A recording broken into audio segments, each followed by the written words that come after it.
দেখেন হাজী সাহেবরা যারা হজ করেছে, আমার বাম পাশেও মনে হয় দুইজন ভাই আছেন, হাইদুল হুজুর আছেন, তিনিও হজ করেছেন।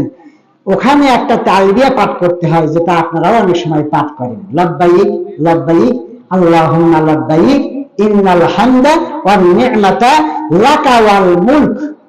আমি একটা শব্দ একটু আপনাকে বোঝানোর চেষ্টা করি। লাকা ওয়াল মুলক তার মানে কি?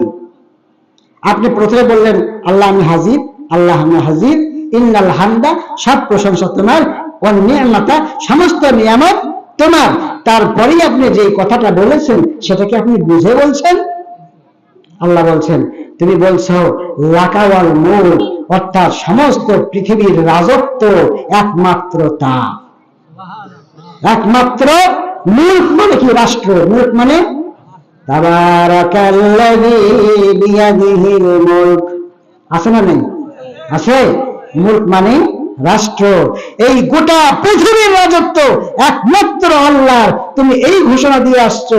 অথচ ওখান থেকে তোমার জন্মস্থানে যখন গেলা, তখন তুমি আল্লাহর রাজত্ব, আল্লাহর কোরআন দিয়ে আল্লাহর জমিন প্রতিষ্ঠিত হোক, এই রাজত্ব তুমি চাওনি, বরং তুমি বাতিলের দিকে, তুমি অন্য পথে মানুষকে ডাক দিয়েছো, অন্য পথে নিজেও হেঁটেছো। আল্লাহ পাক এইটাই তখন তাকে বলবে। কথা বলেন।